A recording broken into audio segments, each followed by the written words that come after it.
আজ কাকদ্বীপ ও নামখানা এলাকায় সংগ্রামী যৌথ মঞ্চের প্রচার চলছে। 3 মার্চ মহাসমাবেশ রানীরা রাসমণি রোডে এবং 6-7 মার্চ ধর্মঘট সম্বন্ধে। তো আমরা এসেছি আজকে জ্ঞানদাময়ী, কি জায়গাটার নাম কি, অক্ষয়নগর জ্ঞানদাময়ী বিদ্যানিকেতন উচ্চ মাধ্যমিক স্কুল। তো এখানে অনিরুদ্ধদা এখন কিছু বক্তব্য রাখবেন শিক্ষক শিক্ষিকাদের উদ্দেশ্যে। সংগ্রামী যৌথ মঞ্চের পক্ষ থেকে আপনাদের প্রণাম জানাচ্ছি সকলকে। আপনারা সকলেই জানেন যে 1 বছর যে 3% চিরকুটে দিয়ে গত বছর বিধানসভা করেছিলেন যে আমার মুখ কেটে নিলেও আমি দিয়ে যেতে পারবো না। আমরা দেখলাম যে আমরা যখন নবান্নয় অবস্থান করলাম গত ডিসেম্বর মাসে, তখন দেখলাম আবার 4% দিয়ে ঘোষিত হলো। টাকার কোনো অভাব নেই। 21শে এপ্রিল গত বছর চিফ সেক্রেটারি যখন আমাদের সাথে আলোচনায় বসেছিলেন কোর্টের অর্ডারে, উনি স্বীকার করে নিয়েছেন যে বেতন ভাতা বাবদ ফিনান্স কমিশন এবং গ্র্যান্টিং এর যে টাকা কেন্দ্রীয় সরকার দেয় কোনো টাকা বকেয়া নেই। এবং বাজেটেও দেখা যাচ্ছে যে 73,000 কোটি টাকা সরকার যে পেয়েছে তার মধ্যে 64,000 কোটি টাকা খরচ হয়েছে, 9,000 কোটি টাকা বেঁচে গেছে। আর আমাদের মহার্ঘ ভাতার সাথে দৈনিক মজুরিও যুক্ত, কারণ 4% মহার্ঘ ভাতা আপনারা দেখেছেন যে সেখানে লেখা আছে যে 22 টাকা দৈনিক মজুরি বৃদ্ধি পাচ্ছে। তাহলে 40% অর্থাৎ 10 গুণ মহার্ঘ ভাতা যেটা আমাদের পাওনা, যেটা 1/1/2016 থেকে যেটা দেওয়ার কথা, তখন 100 টাকায় যা জিনিস পাওয়া যেত এখন তার দাম হচ্ছে 146 টাকা। সুতরাং সেই টাকাটা সরকারের কাছে থাকা সত্ত্বেও দেওয়া হচ্ছিল না এবং নানা রকম আমাদের সম্পর্কে অপমানজনক মন্তব্য করা হচ্ছিল, নন্দলাল চোর ডাকাত, এগুলো সবই আপনারা জানেন। সেই জায়গা থেকে কিন্তু রাজ্যের মুখ্যমন্ত্রী তিনি ওই যখন 4% ঘোষণা করলেন নবান্নয় অবস্থান করবার আমাদের আন্দোলনের সময়, তখন কিন্তু তিনি হাতজোড় করেছিলেন। এবং তারপরে এইবারের বাজেটে, যেটা কেউ ভাবেনি, এইবারের বাজেটেও দেখলাম আমাদের অনশন যখন শুরু হলো, এখনো চলছে। শুভঙ্কর ব্যানার্জি সরকারি কর্মচারী পানাগড়ে বিডি অফিসে কর্মরত, তিনি 33 দিন ধরে টানা অনশন চালাচ্ছেন এবং বাকিরা আমরা কয়েকজন তারাও অনশন করেছি। তারপর অসুস্থ হয়ে আমরা ওখান থেকে অবস্থিত হয়েছি।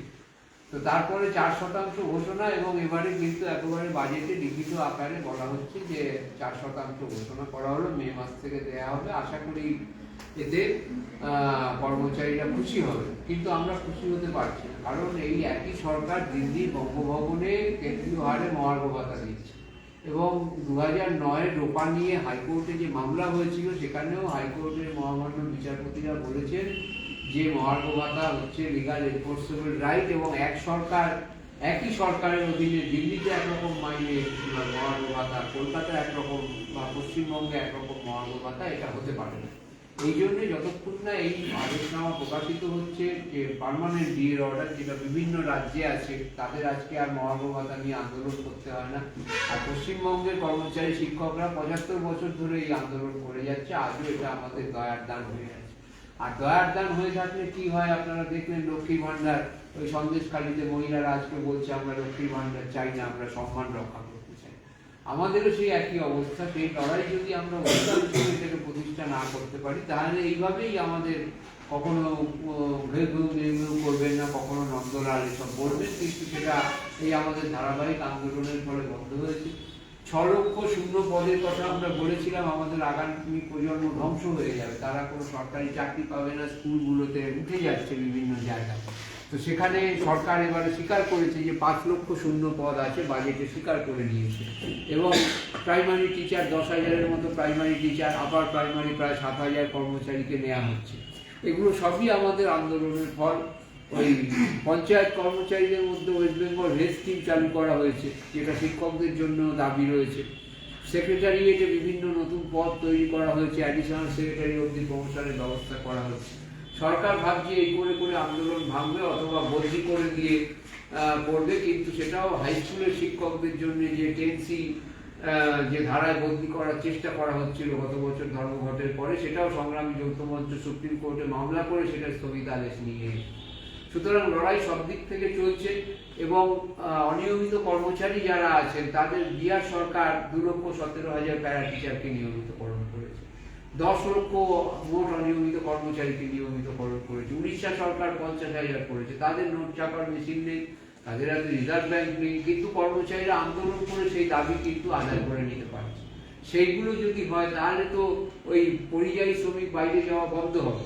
সেই 4 টাকা বা 4% মহার্ঘ ভাতা বাড়লে 22 টাকা যদি দৈনিক মজুরি বাড়ে, 40% বাড়লে 220 টাকা হবে।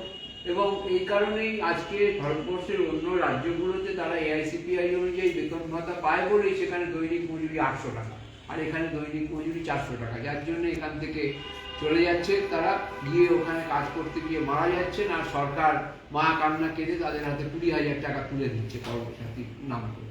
এই অসহনীয় অবস্থার বিরুদ্ধে সংগ্রামী যৌথ মঞ্চ লড়াই চালাচ্ছে। আমাদের উপরে প্রচুর আক্রমণ এসছে, এখনো আসছে। আমাদের ওই ছাউনি এই অনশনের মধ্যে ভেঙে দেওয়ার চেষ্টা হয়েছে, আপনারা দেখেছেন, মিডিয়ার মাধ্যমে দেখেছেন যে আজকে সংগ্রামী যৌথ মঞ্চকে রাজ্য সরকারকে উদাহরণ খাড়া করতে হচ্ছে, মিলিটারিকে বলতে হচ্ছে সংগ্রামী যৌথ মঞ্চ যদি ছাউনি করে 1 বছর বসে থাকতে পারে, আমরা কেন বসে থাকতে পারি। অর্থাৎ সংগ্রামী যৌথ মঞ্চকে ভয় পাচ্ছে, এবং সেটাকে আমরা সামনে নির্বাচন আছে, এই নির্বাচনের সময় এত সহজে কাউকে বদলি করা যাবে না। ধর্মঘটে অংশগ্রহণকারীদের যে বেআইনিভাবে তাদের ছুটি কাটা বা বেতন কাটা হয়েছে বা ডায়াজনন করা হয়েছে, এটা নিয়েও আমরা স্যাট এবং হাইকোর্টে 2 জায়গায় মামলা করা হয়েছে। এবং আমাদের যে গতকালও কর্মবিরতি ছিল, সেখানেও সরকার কোনো আদেশনামা জারি করতে পারেনি। সুতরাং আগামী এই অবস্থায় 3রা মার্চ আমরা একটি গণজমায়েতের ডাক দিয়েছি কলকাতায় শহীদ মিনারে। সেখানে আপনারা সবাই যোগদান করুন। সরকারকে সংখ্যার দিক থেকে শক্তি প্রদর্শন করা দরকার, এবং তাতেও যদি সরকারের টনক না নড়ে, আমরা শান্তিপূর্ণ উপায়ে চলি সবসময়, তাহলে আমরা 6-7 মার্চ আবার ধর্মঘটের ডাক দিয়েছি, এবং সেই ধর্মঘট সফল করে সরকারের কাছ থেকে আমাদের দাবি ছিনিয়ে আনতে হবে। পশ্চিমবঙ্গের যে ঋত গৌরব, সেটাকে পুনরুদ্ধার করবার দরকার। আজকে আমরা অন্য রাজ্যের মানুষের, কর্মচারীদের কাছে উপহাসপদ হই। আমরা যখন অন্য রাজ্য থেকে এখানে আসে আমাদের মঞ্চে বক্তৃতা দিতে, তারা বিশ্বাসই করতে চায় না যে আমাদের 40% মহার্ঘ ভাতা বকেয়া আছে। এই যে অবস্থা, আমাদের আত্মসম্মান জ্ঞান যে নষ্ট করে দেওয়ার চেষ্টা হচ্ছে, তার বিরুদ্ধে সংগ্রামী যৌথ মঞ্চ লড়াই করছে। এবং একটা আশার কথা যে রাজ্যের একজন মন্ত্রী শোভনদেব চট্টোপাধ্যায়, তিনি গত বছর একটি অশোভন মন্তব্য করেছিলেন যে আপনারা তো সপ্তাহে 1 দিন মাছ ভাত খেতে পান, আবার দিয়ে কিসে। তিনি এই 15 দিন আগে একটি পুরসভার কর্মচারীদের সবাই গিয়ে বলেছেন, ওনার দলেরই সভা, যে মহার্ঘ ভাতা অধিকার কি করে অস্বীকার করব। আমার রক্তে ট্রেড ইউনিয়ন আছে, মুখ্যমন্ত্রী যাই বলুক, এবং মুখ্যমন্ত্রী যা বলছে 100 দিনের কাজের টাকা বা আবাস যোজনার টাকা, এগুলোর সঙ্গে কিন্তু ডিএর কোনো সম্পর্ক নেই। এটা আমরা বারবার বলেছি।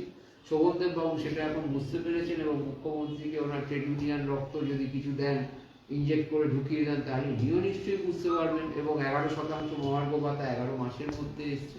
তো আমাদের হারানোর কিছু নেই, আমরা লড়াই করে এই দাবিগুলোকে যাতে আদায় করতে পারি, এর জন্য 3রা মার্চ আমাদের গণজমায়েত মহাসমাবেশে আসুন, এবং তাতেও যদি কাজ না হয় তাহলে ধর্মঘট করুন 6-7 মার্চ। এই আহ্বান, এই আবেদন রেখে সকলকে প্রণাম জানাচ্ছি। আপনাদের আর কোনো প্রশ্ন থাকলে আমাদের বলতে পারেন, আমরা সেটা করতে পারি। যদি সংগ্রামী যৌথ মঞ্চ সম্বন্ধে কারো কোনো জানার থাকে বা প্রশ্ন।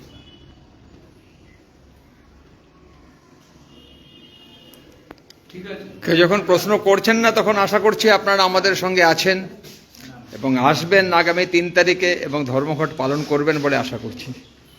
ঠিক আছে, ধন্যবাদ সবাইকে।